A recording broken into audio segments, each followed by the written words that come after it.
Adelante, Lau, estamos en vivo. Buenas tardes.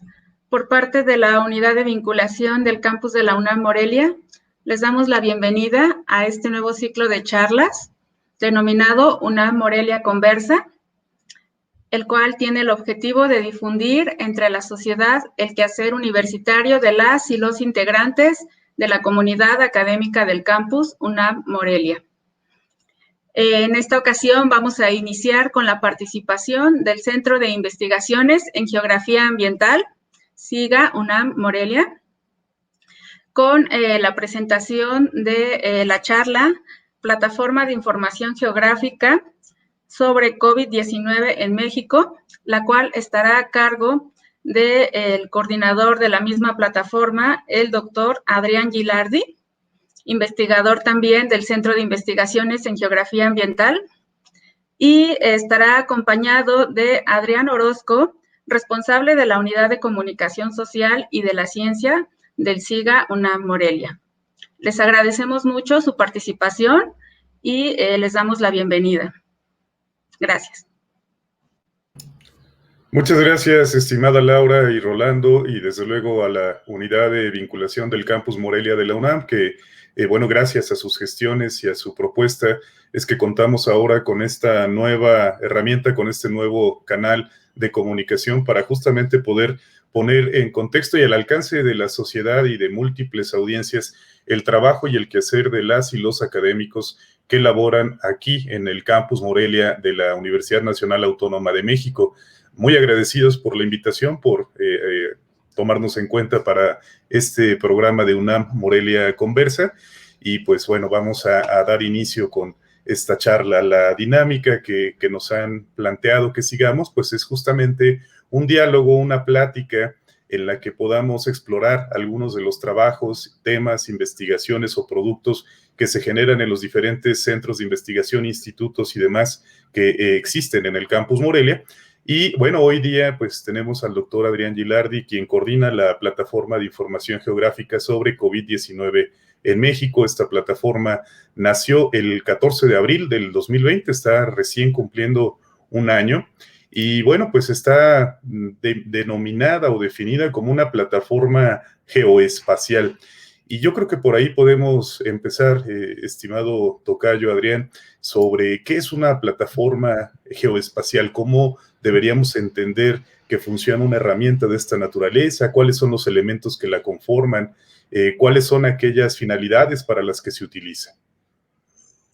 Bueno, no creo que haya una definición estricta o un uso estricto de los términos geoespacial o espacial o plataforma web, pero en general se tomó de una manera bastante laxa, lo que significa que hay esa información que tiene una expresión espacial, son mapas, ¿no? Muchas veces la parte temporal está integrada, como en el caso de COVID o en el caso de otras plataformas u otros análisis que se hacen en geografía o en análisis espacial más bien. Entonces la parte espacial y temporal están incluidas, las dinámicas temporales en una expresión espacial están incluidas, por eso se llama geoespacial. Pero de alguna manera lo más importante es que básicamente son mapas, es decir, que las variables que se están representando tienen una expresión espacial. En el caso particular de esta herramienta es a nivel municipal y a nivel de colonias en otros lugares o a nivel de núcleos agrarios en otros, pero son siempre polígonos, no es como un mapa de precipitación, son siempre entidades administrativas o polígonos que tienen un solo valor. Correcto. ¿En qué otros ámbitos se suelen utilizar este tipo de plataformas? ¿Qué nos pueden mostrar? Entendemos con mucha precisión el uso de los mapas, pero ¿qué información se le puede colocar encima para resultar de utilidad a diferentes ámbitos, Adrián? Es buena pregunta y es muy larga de contestar, hay clases de eso. Todo empieza más, sí, en los 50, 60, con estos canadienses que empiezan a automatizar los procesos para poder hacer cuentas con mapas, es decir, superponer mapas en vez de hacerlo con hojas transparentes y sacar cuentas o dibujar, empiezan a usar tarjetas perforadas. Está esta persona, Dana Tomlin, Roger Tomlin me parece, que son los primeros que empiezan a usar sistemas automatizados para superponer mapas con tarjetas perforadas. Hay unos videos de YouTube súper claro del Servicio Forestal Canadiense. Ahí empieza todo. Lo que pasa es que después de 30, 40 años hemos llegado a tener sistemas muy similares que permiten la superposición de capas y lo que se llama el análisis espacial, que al día de hoy no es solamente superponer cosas y sacarle el jugo a eso o ver en qué coinciden y en qué no, sino que va muchísimo más allá. Lo primero son estos famosos análisis de vecindad, que dentro de una capa va viendo lo que va pasando alrededor. Puedes saber dónde hay focos rojos, mapas de calor, clústeres, y después que tenés diferentes capas y después que tenés el tiempo. Entonces tiene una expresión espacial que puede tener funciones de vecindad, pero que a la vez puede evolucionar en el tiempo. Entonces puede tener clústeres o, como te decía yo recién, mapas de calor, que también van evolucionando hacia arriba en un eje Y que podríamos llamar tiempo. Entonces, de alguna manera, la facilidad para hacer esas cuentas con millones de píxeles o millones de celditas en computadoras que todos nosotros tenemos en nuestra casa, o que, bueno, los investigadores tienen en sus casas, sí, hay muchísimo potencial atrás, y eso es solo el comienzo, porque ahí no estamos hablando de ningún algoritmo de procesamiento, ni mucho menos, es simplemente compaginar información para obtener información nueva, para tener una nueva expresión. Es igual que la estadística, que te permite resumir un montón de información en algo entendible y poder ver tendencias, ¿no? Uno ve un montón de puntos o una base de datos suelta y hasta que no la reduce en términos de una medida de tendencia central, una dispersión, pues no sabe bien cómo se comporta esa información. En términos espaciales es exactamente lo mismo, tiene la parte espacio-temporal que le da una complejidad extra, pero básicamente es eso. Entonces, los ámbitos de utilización de esto son muchísimos y cada vez hay una cosa muy interesante que se va ligando en los nuevos análisis espaciales al procesamiento, a la capacidad de procesamiento. Las cosas que podemos hacer ahora, en términos de sacar clúster o que la máquina aprenda en dónde pasan o no pasan cosas, cómo ajustar un modelo, pero los modelos que ajustamos ahora son bastante más complejos, muchas veces son demasiado complejos y se llama sobreajuste, es decir, el modelo está dando más que la realidad y está mal, pero no importa esa parte. Muchos de los análisis que hoy hacemos no es que antes no existían o no se habían planteado, era que no existía la capacidad de procesamiento para hacerlo, o lo podía hacer en un área muy chiquita. Pero hoy podemos desplegar, montar, hacer cruces de mapas, hacer funciones de vecindad, análisis de espacios temporales, con una complejidad muy grande, con mapas con muchísima resolución. Resolución quiere decir que tienen muchísimas celditas, o sea, muy pesados, y lo hace en pocas horas. Entonces, va de la mano un poquito la capacidad de cómputo con las nuevas herramientas. Después hay cosas mucho más modernas, toda la parte de aprendizaje automatizado, de algoritmos de aprendizaje reforzado y cosas ligadas a inteligencia artificial que permiten el uso de herramientas espaciales para resolver problemas que van desde el crimen, optimización de transporte, predecir focos de COVID, lo que hago yo, que es trabajar con lugares donde la gente saca leña y que tan lejos le puede quedar. Entonces tiene aplicaciones por todos lados. La máquina es una cosa muy importante que hay que decir, la máquina, el análisis, las funciones que tenemos disponibles no sirven de mucho si no hay una comprensión conceptual de lo que se está haciendo atrás, o al menos de cómo funciona el algoritmo o el modelo. Si uno hace una regresión lineal, tienen que entender, no que son los mínimos cuadrados, los residuales, sino es apretar botones que te salgan números, eso puede ser un poquito peligroso. Entonces, entender los procesos geográficos o no sé cómo espaciales que se están dando por atrás un poquito, ayuda muchísimo a encauzar preguntas y a que esto tenga una aplicación concreta en varias áreas. Sobre todo porque generalmente, en el caso de COVID, es un proyecto claramente interdisciplinar, un enfoque interdisciplinar, pero en lo que hago yo, que es energía rural, muchas de las preguntas no vienen de mi lado, vienen de otras personas que son científicos sociales o todo lo contrario, ¿no? Hay gente que estudia dinámica de fluidos para concentraciones atmosféricas de polución. Entonces, la parte espacial y espacio-temporal siempre ayuda a como un eje más para poder resolver problemas, sobre todo la parte de modelación. Entonces, tiene una aplicación infinita en el sentido que si la pregunta está bien hecha, todo tiene de alguna manera un componente espacial. Los ecólogos que tardaron más tiempo en adoptarlo, pues finalmente ahora una parte esencial de la ecología, toda la parte espacial, por ejemplo. Por supuesto, y dada esa flexibilidad de las herramientas para poder ajustarse a responder diferentes clases de preguntas, me parece que debió haber sido un paso muy natural que con la emergencia por la pandemia del SARS-CoV-2 en México, ustedes como grupo de trabajo se propusieran desarrollar esta plataforma. ¿Cómo sucedió? ¿Cómo ocurrió esta construcción del equipo de trabajo, de la tarea específica de construir la plataforma, de automatizarla y de sostenerla como pocas plataformas se ha sostenido en México, que decía yo al inicio, está cumpliendo prácticamente su primer año de vida ininterrumpido? Adrián. Sí, muchas gracias por esa pregunta. Es muy interesante porque hay varias cosas que se desprenden. Lo primero es que no, a mí jamás se me ocurrió. Es Antonio Vieira, que es el director del SIGA, en coordinación con la coordinación de la investigación científica, con William Lee, plantearon que como centro de geografía, a ver qué se podía hacer, y hay otro investigador que se llama Brian Napoletano, estuvo buscando estos dashboards de John Hopkins, estos tableros, diciendo, miren, la gente está haciendo esto en otros lugares. Entonces, a ver, les copiemos. Así empezó. Y hablamos con Esri, porque yo había desarrollado con mi equipo de trabajo varias plataformas geoespaciales de cero, usando código abierto siempre, y tarda, y es dinero, necesitas.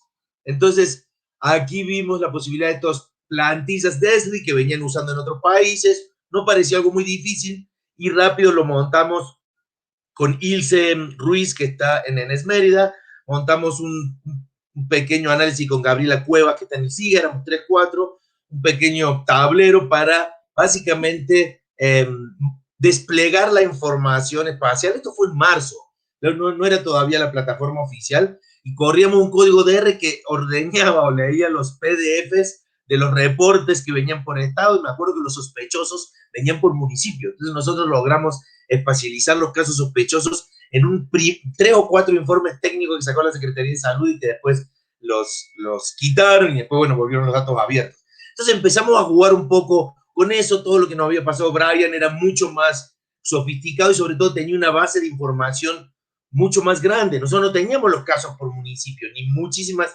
menos variables. Teníamos estos PDF que con Gabriela Cuevas y Ilse, yo no me acuerdo, éramos 2 o 3 más, pero Toño Navarrete, obviamente.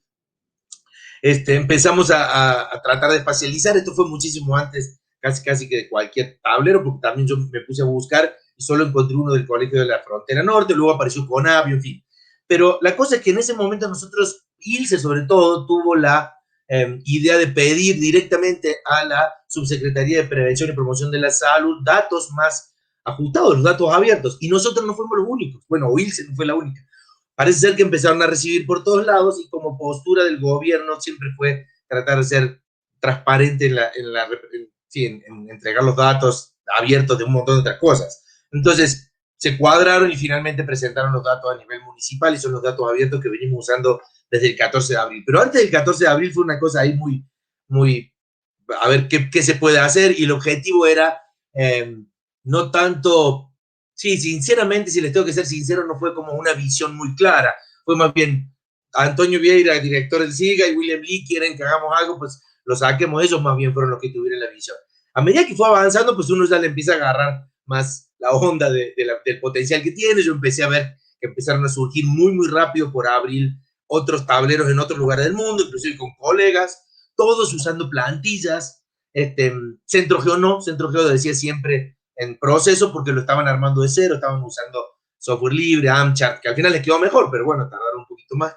Entonces salimos un poquito del quite con eso, y después, bueno, es una cosa que hemos contado muchas veces, como ya hubo una especie de público cautivo que nos escribía todo el tiempo. Teníamos al principio 3.000, 4.000 visitas por día en los primeros tableros de comorbilidades por municipio o por casos por municipio, y le fuimos tratando de automatizar lo máximo posible, porque claro, era un trabajo que teníamos que hacer todas las noches, a las 8 p.m. teníamos que estar ahí, todas las 8 p.m. algo teníamos que hacer. Entonces lo fuimos automatizando hasta que un par de meses después logramos que ya 100% automático, no tocar nada y que corra solito, y ahí ya nos dio tiempo para meter variables tendenciales, mejorar un poco, y llegamos a un punto que ya no hay mucho más que hacer. La plataforma de alguna manera no tiene, salvo las variables tendenciales que sí son originales, pues muestra información de la dispersión espacial, de la evolución espacial de la pandemia. La gente se va cansando naturalmente. Hoy tenemos 200, 300 visitas diarias. Antes yo recibía y contestaba 3, 4 correos por día, ahora por suerte uno a la semana. Pero bueno, ya todos sabemos qué es lo que va pasando con el tiempo. Ahora, lo más importante de toda esta historia, este rollo que acabo de contar, es que a nosotros nos permitió, con esta necesidad de sacar cosas, ir primero armando un equipo cada vez más robusto. Entró Emily Sturtevant, que es una genia de Python, que trabaja con nosotros en el UNAM, entró Roberto Velasco, que trabaja en el ICAT. Entonces empezamos a hacer un grupo de trabajo mucho más concreto, ¿no? Mucho más eficiente en el término que cada uno hace cosas sin que nos vayamos, que sea por necesidad. Entonces bastante horizontal.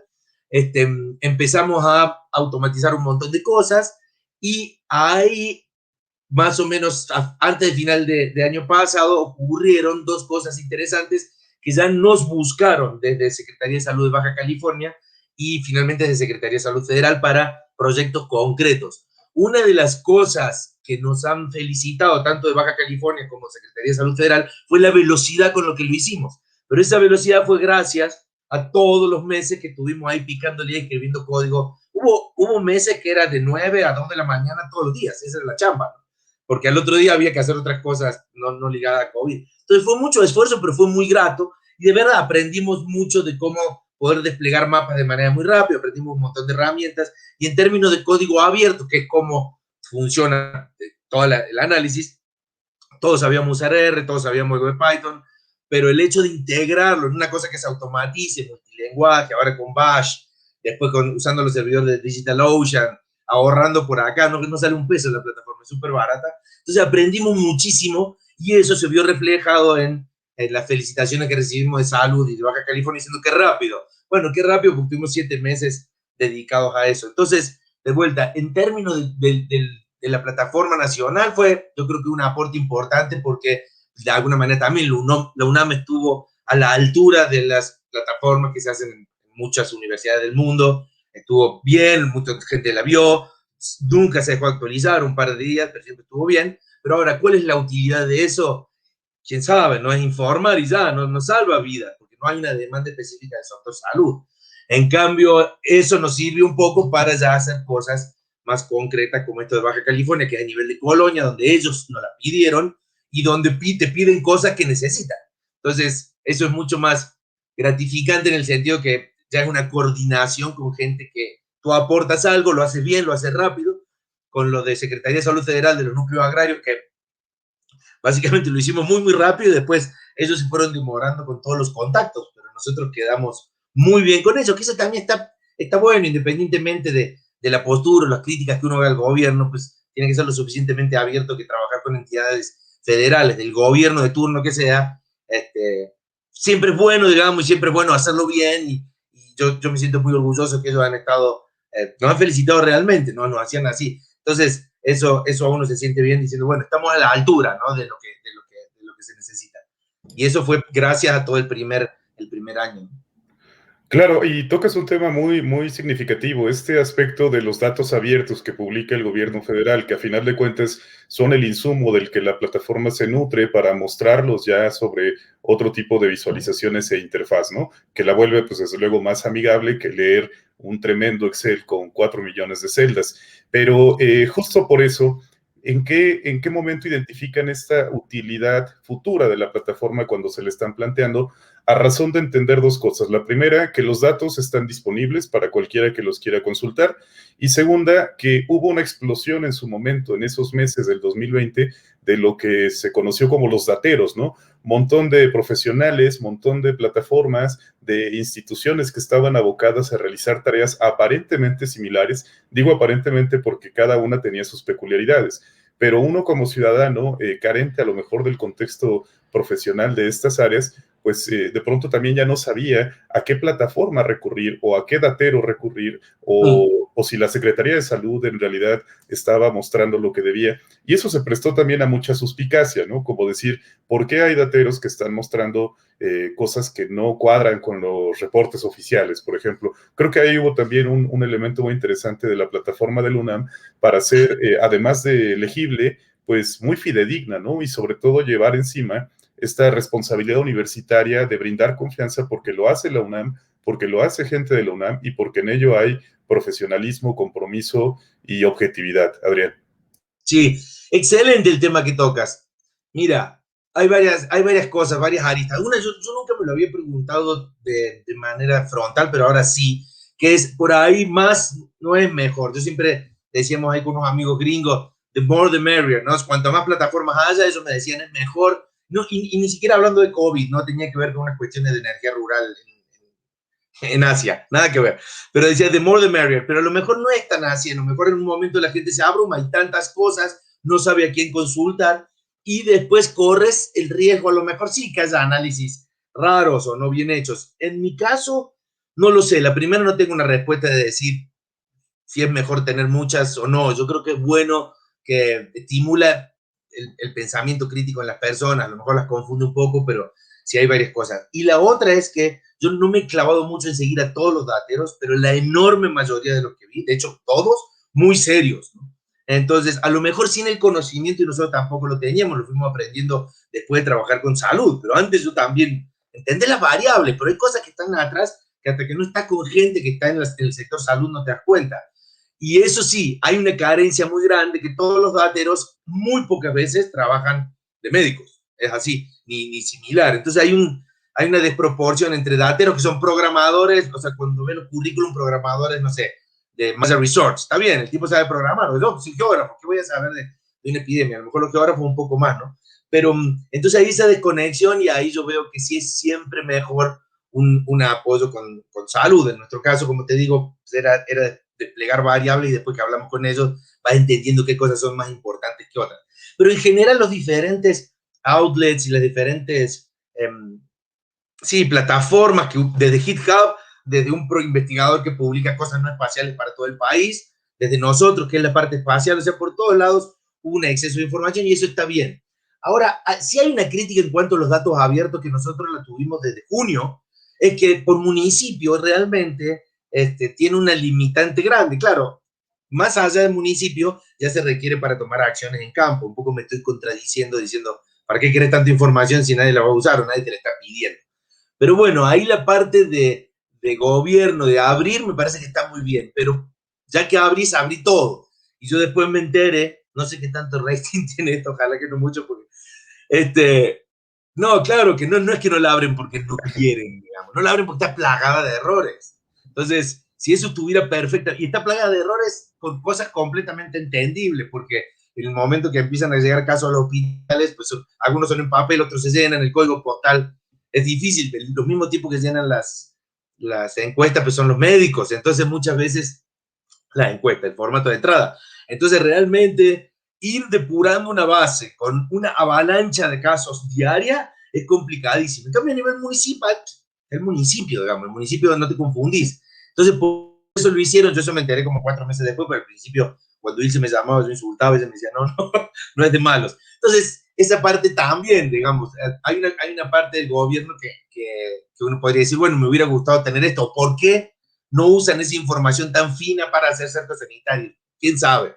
No, acá hay demasiadas opiniones y finalmente tiene que haber gente que tome las decisiones y ya. Pero sí hubo muchos dateros y hubo dos, no sé si estoy hablando demasiado, ¿está bien? No, adelante, estamos muy bien de tiempo. Hubo dos análisis importantes. Uno que fueron extra gobierno, porque finalmente pues, los datos son los datos, ¿no? Uno los presenta de diferente manera, pero a menos que los torture y quiera que los datos digan cosas que no están dispuestos a decir, entonces el dato es muy difícil sacar conclusiones muy diferentes si es la misma información. En el caso nuestro simplemente era tratar de divulgar divulgar la información de la manera más clara posible para que se puedan ver tendencias. Ese era el objetivo de la plataforma nuestra. Pero hubo otros dateros que empezaron en junio, un poquito antes, que trabajaron en dos cosas. Una era el exceso de mortalidad y otra que eran los casos reales. Nosotros con los casos reales yo empecé al principio con análisis muy sencillos de estimación, o sea, de estadística elemental, así de licenciatura, y lo quité porque de alguna manera los casos estimados te da casi 10, 15 veces más, ¿no? Entonces lo quitamos y después en junio me valió hablando mal y pronto y los volví a montar y ahora la página de junio tiene las estimaciones de casos según un análisis backup de envelope para que no haya ningún problema. Y por el lado de los excesos de mortalidad, no, yo nunca me metí con eso, simplemente siempre cité fuentes. El exceso de mortalidad es muy importante porque estás hablando de defunciones, una cosa grave, ¿no? Y entonces el factor de subregistro por COVID va de 1,5 a 2,5, o sea, es más de la mitad. Entonces, ahí hubo un choque muy, muy fuerte con el gobierno entre dateros que expresaban exceso de mortalidad. De una persona con la que yo he hablado finalmente, porque nos hemos hecho amigos a través de GitHub, que se llama Mario Zavala. Bueno, le hemos hablado un par de veces realmente. Un análisis muy serio realmente, y él fue el primero y finalmente, es gracioso, porque el gobierno se cuadró a lo que este datero venía diciendo, porque o sea, ahí están los datos, no te podés ir para atrás. Entonces el gobierno muchas veces tardó. Después nosotros, por suerte nosotros no tenemos tanto rating en UNAM, pero nosotros mostrábamos estos casos estimados, activos y contagiados, que en su momento era entre 20 y 40 millones de mexicanos, y en ese momento hicieron la prueba, este muestreo de antígenos, de prueba rápida, que te permite saber cuánta gente lo tuvo. Tiene varios asegúnes porque hay muchos falsos positivos, pero en general el gobierno llegó a la conclusión, no sé si fue en octubre del año pasado, una cosa así, bueno, 32 millones de mexicanos lo tuvieron. Bueno, digo, eso desde marzo debería haber. Entonces hubo varias cosas que los que estamos alrededor hubiéramos hecho de otra manera, pero bueno, una cosa es opinar y otra cosa es hacerlo. Entonces es difícil también estar en la posición de ellos. Salvo esas dos cosas, el resto pues se ha ido acomodando solo. Ahora las críticas más fuertes no tienen que ver con el uso de los datos, todo tiene que ver más con, se ha politizado mucho con esto que viene en la elección, y tiene que ver con las decisiones de cosas, se ha vuelto mucho más abstracta la discusión. Ya no es tanto cuántos hay, cuántos no hay. Acuérdense que cayeron mucho en desgracia el manejo de la pandemia, pero que al principio la gente, pues a Gatell y a todo su equipo lo vanagloriaba mucho, y finalmente los casos estimados fueron, o sea, no hubo tanta bronca en términos de datos, salvo con exceso de mortalidad y estimados. El resto todo fue más o menos parecido. Y una plataforma de esa naturaleza, Adrián, en algún momento, por mera objetividad y profesionalismo de su desarrollo, va a entrar en colisión con ciertos discursos. Y me acuerdo de manera muy concreta del asunto de los famosos municipios de la esperanza. Esta plataforma fue muy crítica de ese planteamiento del gobierno federal, porque puso en la mesa un tema que no se había considerado en el otro discurso, en el discurso oficial, el asunto de las vecindades y el asunto del tránsito de personas. Incluso hubo varios meses que en la plataforma estaba muy visible un aviso donde se pedía, bueno, que desde esta parte metodológica y científica no se confiara en el tema de los municipios de la esperanza para efectos de la toma de decisiones, ¿no? Entonces, ¿te parece inevitable que en algún momento una plataforma así entre en colisión con los discursos oficialistas de gobierno, de la Secretaría de Salud, o se puede mantener la neutralidad y la objetividad sin entrar en colisión con estas fuerzas, ¿no? Sí, también, estás haciendo todas buenas preguntas. Esa parte fue muy interesante porque fue realmente una locura. O sea, cualquier persona que estudia con conocimientos elementales de geografía, no tanto de epidemia, se da cuenta que eso no tiene gollete, ¿no? Los municipios tienen, en Oaxaca son chiquititos, en el norte son enormes, que tengan o no vecindad no tiene nada que ver con la comunicación, no tiene ni pie ni cabeza. Es un lechero que anda dando vuelta por Oaxaca, te cuenta que 5 municipios al mismo tiempo. Entonces, eso no tenía sentido y nosotros rápido lo sacamos, y no fuimos los únicos, fue varias personas. Y como que el gobierno tarde, cuando la cosa es inevitable de esta colisión, que me parece que está bien, porque es una colisión académica, no hay ahí un golpeteo político, digamos, es simplemente diciendo, a ver, eso no. Ellos sí lo van abandonando, y lo han hecho muchas veces. Entonces, empiezan con una, después lo dejan, después pasan a otra, después lo dejan. Eso habla un poquito de algo normal, que es la improvisación frente a una situación tan caótica como esta. Nadie se espera una pandemia, siempre uno esperaría que lo hagan mejor, pero bueno, tampoco sabes cómo va a venir la cosa, ¿no? Entonces, no adjudiques a la malicia lo que es adjudicable a la incompetencia. Entonces, muchas veces pues, no se sabe, y después que tiene muchas cosas. Si tenés 40 cosas, lo mejor sacas una, sacas la otra. Entonces, cuando tenés todos los faroles encima, sí, cualquier cosa que está medio errada, pues se te tiran encima, ¿no? Y dices, por ahí no. Entonces, a lo mejor a este gobierno sí, mi crítico humilde es que hubiera faltado un poquito más de rectificación rápida, ¿no? Como diciendo, no. Muchas veces cuando hacen eso, a nivel de gobierno, ocurre que el golpeteo aumenta. Eso yo lo he visto en Argentina. Entonces, cuando vos querés ser sincero, no yo, porque yo no estuve nunca en gobierno, pero amigos cercanos míos que tenían puestos relativamente altos en gobierno, el tipo decía, cuando vos querés ser sincero, se te tiran más encima, ¿no? Entonces, vos decís, querés decir, a ver, vamos a hablar mal y pronto, si total estamos en un ambiente universitario, a veces, pucha, la cagué, querés explicar esto no era así, no te la acabas, entonces siempre tenés que estar ahí defendiendo que... Entonces entran en una situación horrible, por eso la academia es tan bonita y la política es tan horrible. Bueno, pero salvo esas contradicciones que han ocurrido eso, con el exceso de mortalidad igual. Fue un choque que empezó con Mario y las personas que publicaban en Nexo y decían, esto va por acá, por acá, por acá, y el gobierno termina publicando eso. Generalmente la Ciudad de México es la primera en que saca eso, Guadalajara. Y después el gobierno se va cuadrando, cuando son cosas muy obvias, ¿no? Y ahora, bueno, ahora el problema de informar cómo el virus se transmite, ya no hay ninguna duda desde diciembre del año pasado cómo es la transmisión. Si tú te metes a la página oficial de coronavirus, dice limpiar la superficie, ¿no? Y no dice ventilar como una cosa rara, usar máscara, o sea, está completamente fuera de lo que se sabe ahora. Entonces, terminan cuadrándose cuando la evidencia y la fuerza y pues, la marea va. No es solo marea, es evidencia, ¿no? Entonces, los municipios de Esperanza no va por ahí, el método Centinela estuvo extraño, en fin, se van acomodando las cosas y en ese sentido, quizá viéndolo de una postura utópica y optimista, algunas de las cosas, de las voces que andan dando vuelta ahí, Datero, Universidad, Conavio, sí, si ellos ven que en 4 o 5 lugares la crítica es la misma, a lo mejor los hace reflexionar un poquito. De todas maneras, no. La manera en que el gobierno funciona es, yo voy por acá y si necesito algo lo pido. Tratar de influir en ellos desde afuera sin que te pidan cosas, sí, no es un buen camino. Y no obstante, les han pedido cosas las instancias de gobierno, ¿no?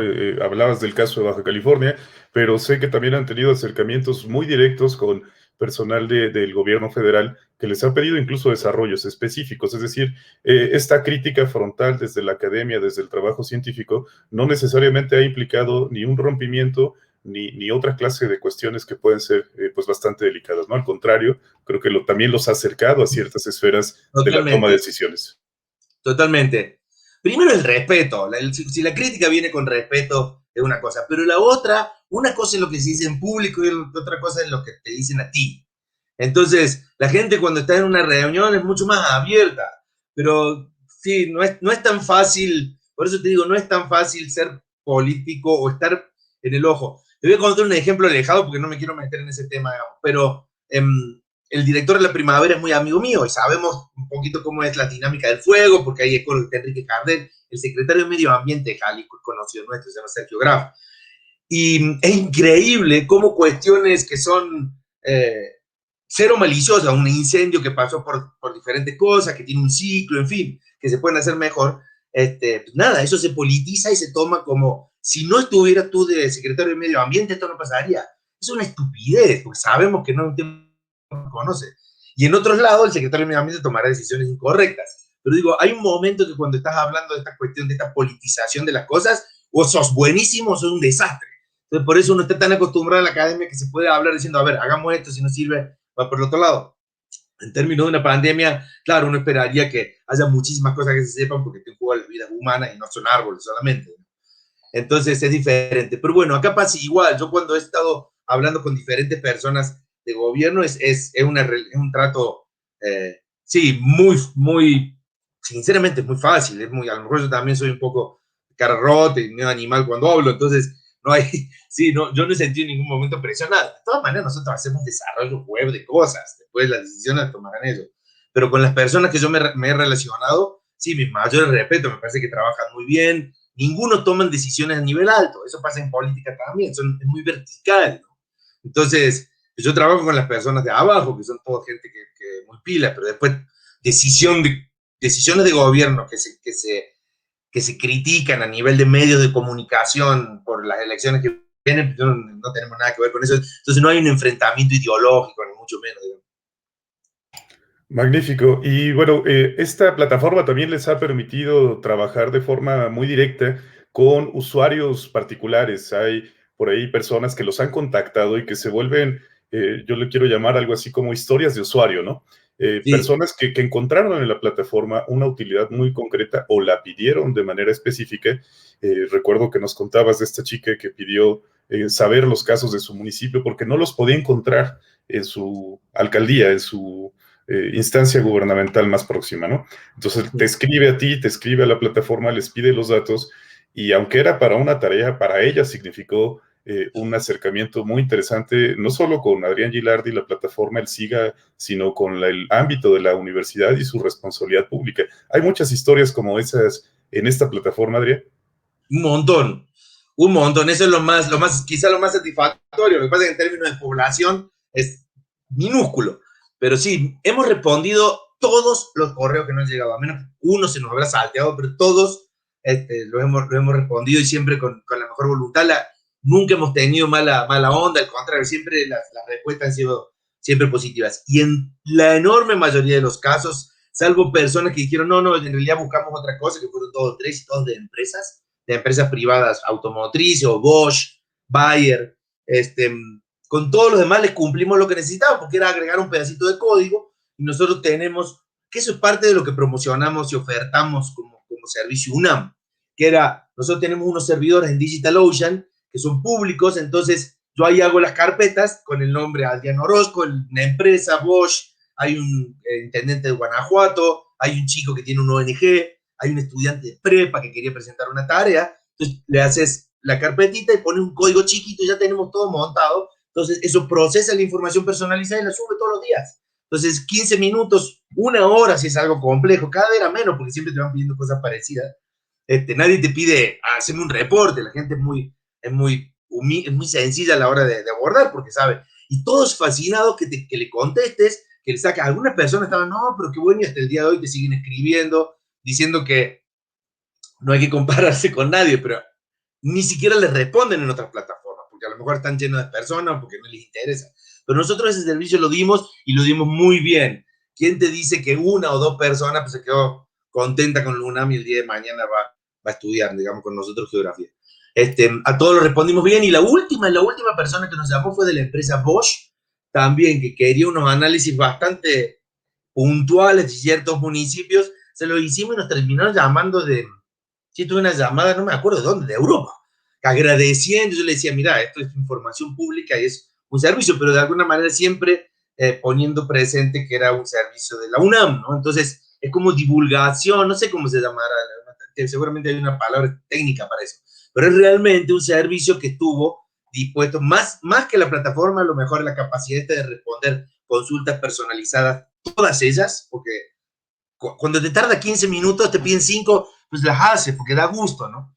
Entonces, éramos tan rápido haciéndolo que finalmente le contestamos a todos, y todas las guardé no todas, pero la mayoría las guardé en mi correo de Gmail, entonces están ahí todos los registros, algún día se podría hacer una linda historia. Hemos quedado bien en ese sentido. Claro, y dices, son muy poco representativos en términos poblacionales porque son a lo mejor unas decenas de casos, pero hablemos del otro número, del número de las visitas. Yo me quedé el año pasado en que estaban cerca de sobrepasar los 2 millones de visitas acumuladas en la plataforma. ¿Cómo van ahora? Porque finalmente eso también es un indicador de la confianza que genera esta plataforma, ¿no? Hace años hace meses que no checo, pero, no voy a poder verlo ahora porque estoy en otro monitor. No sé, debe estar 2,5 millones, por ahí, 3 millones. No es tanto. De todas maneras, al principio hubo muchos. Ahora, yo lo que sé, porque me lo decía Toño, habría que preguntarle a Toño, que eran 300, 400, 500 por día, o sea, sí hay gente que la sigue viendo, ¿no? Informa de los municipios, ahora que va a venir una nueva ola, digamos, por Semana Santa, y porque así funciona la dinámica del virus, ya se ve, en la plataforma ya se ve los municipios que se empiezan a poner rojitos, o sea, si uno le tiene más o menos el ojo, puede ver qué municipio empieza a subir. Ahora, realmente esa información no es suficiente ni de cerca como para tomar decisiones de acciones de vida en el momento, qué vas a hacer, qué no vas a hacer. No importa si estás subiendo o no en tu municipio, siempre las recomendaciones deberían ser más claras. Ahí la Secretaría de Salud no es muy clara en lo que hay que hacer y lo que no hay que hacer. Y después que con esto de las vespertinas, pues se ha perdido un poco el rating, ellos también. Nosotros hemos perdido rating, ellos también, el centro yo también. Pues la gente se va cansando, ¿no? Twitter es una burbuja, entonces es difícil mantener la atención en algo que dura tanto y que es tan doloroso para muchas personas, ¿no? Lo que quiere la gente es que esto se termine, y la única manera que se va a terminar es con la vacuna. Por supuesto, y bueno, 2 cosas prácticamente para finalizar, estimado Adrián, que estamos prácticamente sobre el tiempo. La primera es, al día de hoy y de forma histórica, la plataforma ha sido de índole informativa, es decir, muestra lo que los datos reflejan a través de su procesamiento. pero en algún momento se podría pensar en incorporar algún módulo de tipo predictivo. Lo platicabas tú recientemente en un seminario, en donde pudiera verse quizá un adelanto de lo que los datos permitirían modelar o calcular hacia el futuro próximo. Y el segundo término, la plataforma continuará activa mientras la pandemia continúe activa. ¿Existe esa seguridad o ese compromiso de parte del equipo de trabajo? Sí, bueno, en términos de los modelos predictivos, eso es todo una rama de investigación con muchísimo potencial que existe antes de COVID y va a seguir después de COVID. COVID de alguna manera la potenció. Yo nunca voy a trabajar en eso, no es mi tema. Hay cosas muy interesantes porque tienen que ver con, o sea, evaluar patrones espaciales pasados o patrones espaciotemporales pasados y usar algoritmos que modelen, que ajusten funciones o que aprendan, que es un poquito más avanzado, y poder predecir lo que va a pasar es algo que yo voy a usar en mi área de investigación, que es energía rural. No voy a cambiar de línea de investigación. Termina COVID, sigo con lo mío, ¿no? Pero sí, efectivamente, hay cosas que la geografía puede aportar en grupos interdisciplinarios que lo están haciendo y hay herramientas muy, muy útiles. Nosotros nunca nos metimos en eso porque es un clavado diferente. Es dedicarse de otro lado. Conozco muchísima gente que lo está haciendo. Estoy en proyectos de eso, no como principal investigator, sino como colaborador, en uno soy corresponsable, en fin. Estoy en ese ambiente, pero no como principal. Y es muy interesante. ¿Por qué? Porque si uno encuentra patrones y puede predecir dónde va a pasar, pues, y validarlo, porque todos los datos de COVID a nivel de colonia, eso lo estamos haciendo ahora en Baja California, te permiten calibrar su modelo y después ves si funciona, o sea, lo haces correr hacia adelante. Dices, bueno, quiero predecir dónde van a estar los casos en diciembre del 2020, pero diciembre del 2020 ya tiene la información. Entonces puedes calibrar, validar, ajustar. Entonces ese ir y venir es una cosa muy, muy importante, no solo como herramienta de decisión de política pública, sino como investigación académica. Para que eso se transforme en una herramienta de política pública tiene que madurar mucho. El secretario de Salud no va a agarrar un modelito ahí, no, si lo hizo con Conacit al principio y terminaron publicando un paper, pero ¿por qué no funcionan esos modelos? De verdad, el paper es ¿por qué no andan?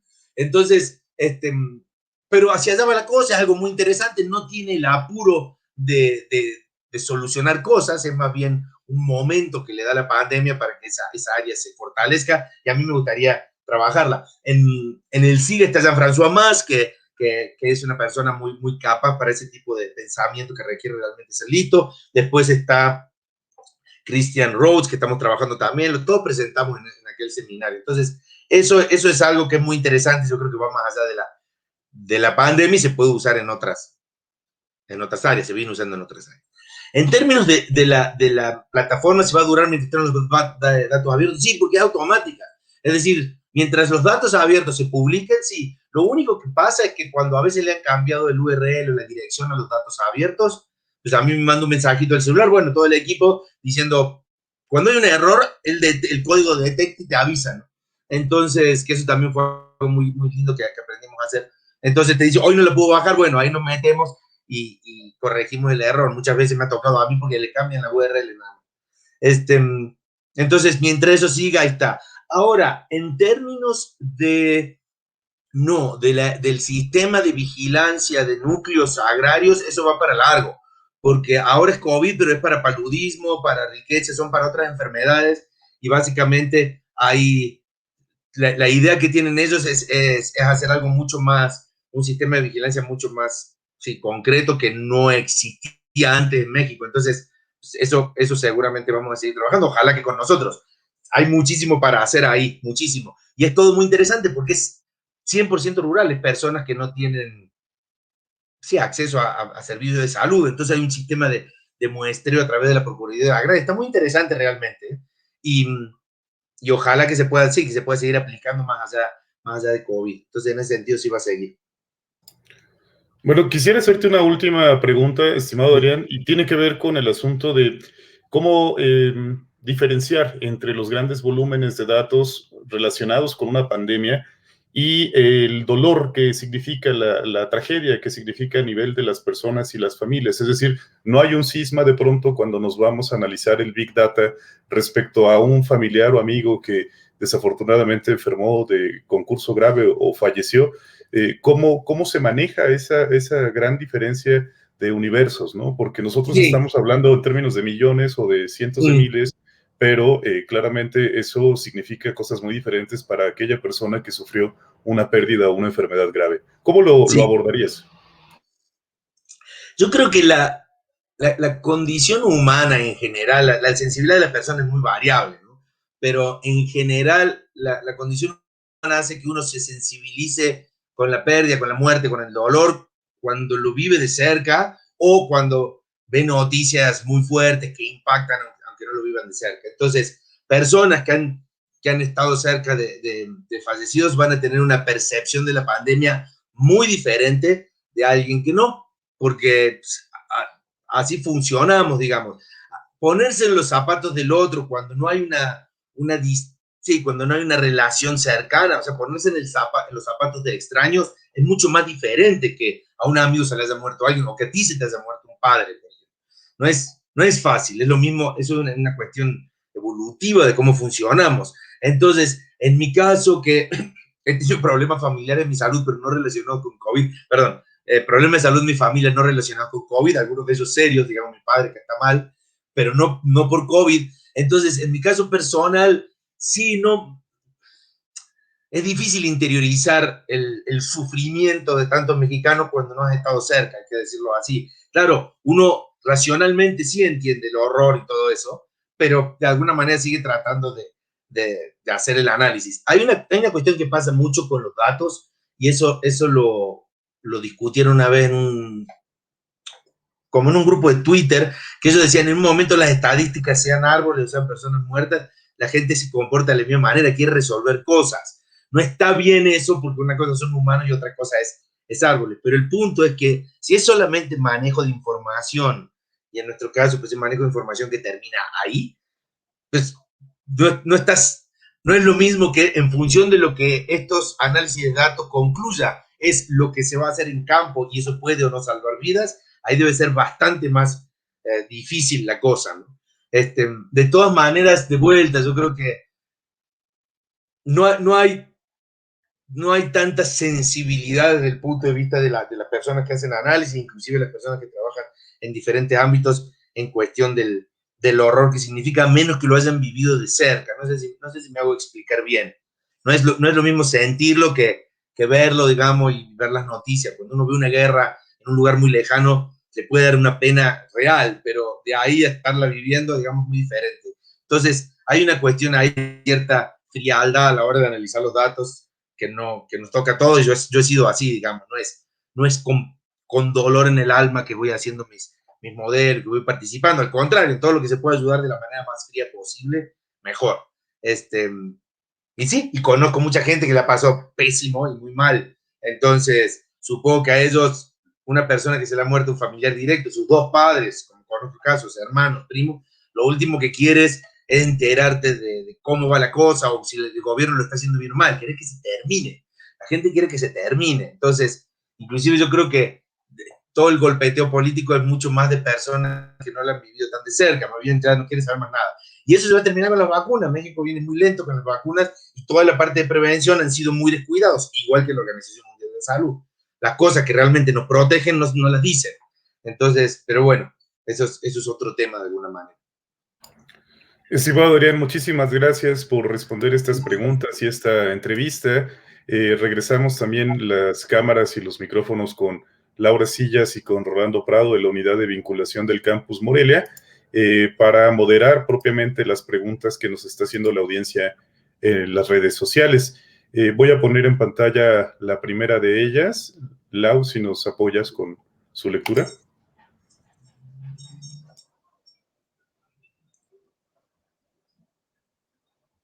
Lau, creo que tienes apagado tu micrófono. Ahí está. ¿Sí? ¿Qué Ahí, diferencias encontramos en esta plataforma con respecto a otras? Mínimas, casi ninguna. Simplemente el tiempo en el que salieron, digamos, que como te decía que al principio no había, entonces, ¿quiénes salieron? Pero una vez que todas se consolidaron, son prácticamente similares. Las diferencias son sutiles. Algunas tienen un primordio de predicción como Conavio, pero que está ahí en el límite. En nuestro caso, una cosa que solo tenemos nosotros y La Salle es la estimación de la espacialización de variables tendenciales con colores. Si es rojo, está subiendo rápido, si es azul, está bajando rápido, mientras que en centro geo tenés una cosa al costadito que te va mostrando la evolución temporal. Son todas sutilezas. En términos concretos, no. Es exactamente lo mismo, los datos son los mismos. Sí hay diferencia entre esto que conté, de la plataforma de Baja California por colonias, usa otra base de datos, usa la base del CISBER, que no es de acceso público, lo que estamos haciendo con núcleo agrario, eso no tiene nada que ver. Pero las plataformas nacionales que usan las bases de datos abiertos son todas iguales, en el sentido puedes elegir a cualquiera. A mí la que más me gusta, sinceramente, es la del Centro Geo, está muy prolija y muy hecha, es la oficial de CONACYT, pero sí, tiene por ahí menos información en términos de bases tendenciales, o el semáforo no tiene las cuentas, en fin, es medio oscura por ahí, pero sí no hay ninguna diferencia. En cuanto a datos ofrecen básicamente lo mismo, ¿no? Todas. Sí. Ajá. Sí. Muy bien. Muchas gracias, doctor. Aline Martínez nos pregunta, ¿qué tan reales son los números que la Secretaría de Salud arroja sobre los casos de COVID en Morelia? Dice, pienso que puede haber más casos de los que se comentan. Hay muchísimos más casos. La Secretaría de Salud Federal de Morelia, todos lo saben y lo dicen. No, nadie oculta nada. Aquí no sé, salvo excepciones en algún lugar raro, nadie está ocultando nada. Ahora, una cosa son los casos donde hay pruebas. Uno le hace la prueba PCR por antígeno, se sabe, se anota, fue al hospital, y ese número está bastante bien representado en la base de datos abiertos. Nadie está tuneando las bases, nadie las está tocando, no hay mano negra, porque además sería imposible. Si una teoría conspiratoria, sería más difícil retocar datos que dejarlos como están con todos los días. Entonces, no. Los datos están bien, pero muy poca gente se hace la prueba, porque hay muy pocas pruebas. Ahora hay un poquito más en Ciudad de México, pero en Morelia hay muchísimas más personas que han tenido COVID o que son activos y que no saben o no tienen la prueba y que están contagiando. Entonces, en ese caso, la diferencia entre gente con pruebas y gente activa es enorme. Ahora salieron, pero están caras, son las pruebas que te hacen en tu casa, que son de antígeno y son en tu casa, salen $12, la más barata. La probabilidad de falso positivo no es tan alta, pero está. Entonces tú te haces la prueba por $12, estamos hablando que son casi 300 pesos, y sabes si estás contagioso o no, si sos activo con alta concentración de virus, digamos, en tus aerosoles. Y bueno, eso te da una idea. Si se la dieras a toda la población y llamar por teléfono, que la gente mandara un mail diciendo yo soy, te darías cuenta cuántas personas realmente hay. Son muchísimas más.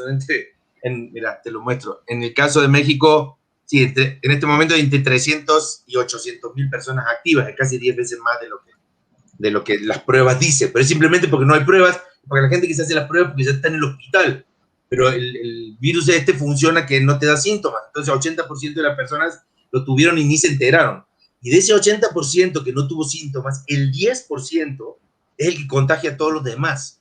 Es muy poquitas personas sin síntomas son las que contagian el 99% de las personas vía aerosoles. El achú no contagia, la superficie no contagia. No hay casos de contagio que te tienen que escupir en la cara un buen rato porque las mucosas hacen que se filtre ahí. O sea, sí te puedes contagiar, pero es muy bajo. Es por aerosoles. Y este virus, una cuestión evolutiva, es máxima su concentración de aerosoles en pocos individuos que son asintomáticos. Entonces, es buenísimo. O sea, un virus muy bueno, digamos, para hacer lo que tiene que hacer. Pero la manera de protegerse contra eso es pruebas masivas y que la gente que da positivo que se quede en su casa. Eso no se hizo en ningún lugar del mundo, no es una cosa de México. Entonces, esa es la diferencia entre casos, pero no hay mano negra, créeme, por favor, te lo aseguro que no hay nadie ahí metiéndose a la base y desapareciendo casos. Muy bien, muchas gracias. Hay otra pregunta o comentario por aquí, dice, hola, muy interesante. En OR se tiene contemplado robustecer la plataforma con datos sobre la aplicación de las vacunas, cobertura, efectividad, etcétera. Buenísima pregunta. Eso, hay un doctor en la UNAM que se llama el doctor Mauricio Quesada, que a lo mejor lo conocen, muy amigo mío, y él, esa pregunta, más que pregunta, él me decía, Guilherme, hay que hacer eso. No se puede porque ha sido muy no oscuro, no sé cómo llamarlo, muy secretivo, no sé qué palabra usar. El gobierno federal con toda la campaña de vacunación no liberó nada, no liberó datos. Entonces sería estar un poquito lo que yo siempre digo. Si ellos quieren que les ayudemos en algo, nos lo hubieran pedido. Si no, estar buscando. Serendipia, que es una página de Twitter buenísima, es como periodismo de datos, una chava que tiene un grupo con unas animaciones, como una especie de datera, pero mucho más tirado al periodismo, consiguió la base de vacunación, pero cometiendo estas cartas con una cosa medio legal, o sea, a la fuerza las consigue, se la tiene que dar el gobierno. Finalmente publicó cosas de vacunación sin hacer mucho más análisis. Nosotros, pues, sinceramente, no tenemos tiempo para estar haciendo, o sea, algo que va a contramano de lo que ellos quieren. Si no lo quieren liberar, que no lo liberen, también. Yo creo que es porque es una campaña que ha sido un poco caótica y sigue siendo caótica. Entonces, no tienen un sistema de análisis de vacunación. Pero sería muy interesante ver cómo son los casos en los lugares donde las vacunas están prendiendo más. O sea, hay muchos análisis que se pueden hacer. El más claro es que vos esperarías una disminución de casos independientemente de la edad de la gente que vacunes. Si vacunas a la mayor cantidad de personas en sitios puntuales, en esos lugares baja mucho. Pero claro, elegir esos sitios te meten un problema ético. En fin, hay muchas cosas que se podrían hacer. Nosotros no las estamos haciendo porque no tenemos acceso a los datos y porque tampoco tenemos la capacidad, ni la capacidad del know-how, ni la inteligencia. Son personas realmente listas las que trabajan con ese tipo de cosas. No hay más preguntas en las redes sociales. Rolando, Laura, no sé si ustedes tengan alguna pregunta para Adrián Gilardi.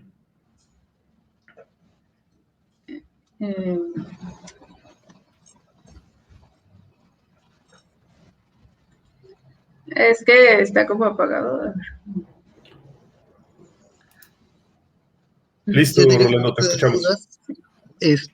Respecto a la información que viene de los municipios y la que llega en general, la que se recaba a nivel federal, en teoría es la misma, en teoría una conforma a la otra, pero no sé si hay diferencias cuando las tenemos aquí los datos municipales a la mano, ¿no? Sí, sí hay diferencias, siempre las hubo y después no sé por qué, pero básicamente una de las diferencias es, por ejemplo, de funciones, cuando hay defunciones, a nivel municipal generalmente se representa el municipio de residencia de la persona, pero también está el municipio donde falleció.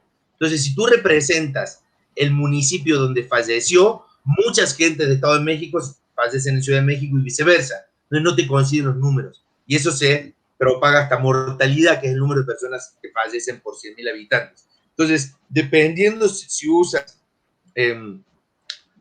municipio de residencia o estado de residencia o lugar de fallecimiento o lugar donde se atendió del hospital, dan algunas diferencias que nosotros al principio nos volvían locos hasta que las entendimos a la perfección, en el sentido que en la base, en el código, a ver, cambia el código del municipio donde falleció y te daba exactamente igual que el otro. Después lo cambiabas. Entonces, Centro Geo siempre ha hecho como nosotros. La residencia es lo que determina. O si el fallecido es activo o no una vez que falleció. Como esos detallitos hace que cambie. Nosotros hubo un momento que también nos volvimos bastante locos y, como te digo, al correr el modelo con diferentes ajustes, lograbas replicar con un error de una persona. Y ahora está así. Ahora nosotros lo tenemos igualito que Centro Geo. O sea, los de funciones, de activos y esos números son exactamente igual que ellos, un poco como para saber que es lo mismo. Pero en principio la diferencia entre municipio y estado es simplemente porque los análisis toman diferentes cosas entre una y otra agrupación espacial. Ok, muy bien, muchas gracias. Nada. Por aquí hay alguna pregunta que dice, ¿hay algún modelo o estadística que nos indique cuándo estará controlada la pandemia? Sí, hay muchísimos modelos y todos se equivocan. Entonces, y se han equivocado sistemáticamente. Muy difícil saberlo. Entonces, esto es una cosa que se ha repetido mucho. La pandemia se controla cuando hay suficientemente, hay cantidad de personas vacunadas, porque todo lo demás no sabes. Puedes estimar que hay un montón de gente que lo ha tenido, pero no sabes. Tenés que hacer prueba a todo el mundo y no, ya vimos que no lo van a hacer. Entonces, lo que se necesita es vacunar la mayor cantidad de personas y ahí se va a terminar. El mejor modelo predictivo de que esto se controle va a ser cuando el 90% de la población esté vacunada en junio del año que viene. Y después va a quedar como una enfermedad endémica, digamos, como una cosa más que va a seguir matando personas todos los años y que te va a tocar y que va a haber alguna variante a lo mejor más brava, no se va a ir nunca, digamos. Pero no va a ser una cosa catastrófica como ahora. Y por otro lado, yo creo que muchas instituciones, nosotros ahora lo estamos moviendo mucho a nivel de, a ver, con Secretaría de Desarrollo Institucional vamos a tener varias conversaciones, es esto de la ventilación de los lugares. Todos los virus que se transmiten por aerosoles, el riesgo disminuye muchísimo cuando hay ventilación, ya, sin lavarte las manos, sin tomarte la temperatura, sin desinfectar nada. Si corre el aire, no entra la partícula viral al sistema respiratorio bajo. Entonces, si eso queda, va a estar bueno, porque van a bajar muertes. Este año por influenza hubo muchísimo menos muertes que el año pasado, por todos los mecanismos de prevención. Entonces, la influenza bajó muchísimo. Entonces, aunque esta enfermedad se vuelva endémica, con todas las medidas de control que vamos a adoptar, que son fáciles realmente, porque son medidas de ventilación en el largo del tiempo, pues todas van a bajar. Se va a sumar una enfermedad nueva, pero creo que la incidencia en la letalidad, no la letalidad, la mortalidad de otras patógenos va a bajar por esta nueva manera de tenerle miedo. Por lo menos en los primeros 10 años, hasta que nos olvidamos, valga todo y vuelva toda la normalidad y nadie se acuerde de lo que pasó hace 10 años. ¿Qué va a pasar también? Muy bien, muchas gracias. Bien, no tenemos más preguntas en la audiencia de redes sociales y estamos sobre tiempo. Yo quisiera agradecerle a Adrián Gilardi que nos haya acompañado esta tarde en la primera emisión de UNAM Morelia Conversa y sobre todo a la unidad de vinculación del Campus Morelia, a Laura Sillas y a Rolando Prado, por generar este espacio que será de suma utilidad pues, para todas las entidades que convivimos en el campus de esta ciudad de Morelia. Así que pues muchas gracias, Rolando, Laura, Adrián, y un placer acompañarlos. No, al contrario, nosotros les agradecemos y bueno, con esta charla nos han compartido este trabajo de retroalimentación, de coordinación, de depuración de datos que llevan a cabo a través de la plataforma, que sin duda en duda evidencia el trabajo que están haciendo y me quedo con este comentario que hizo Adrián.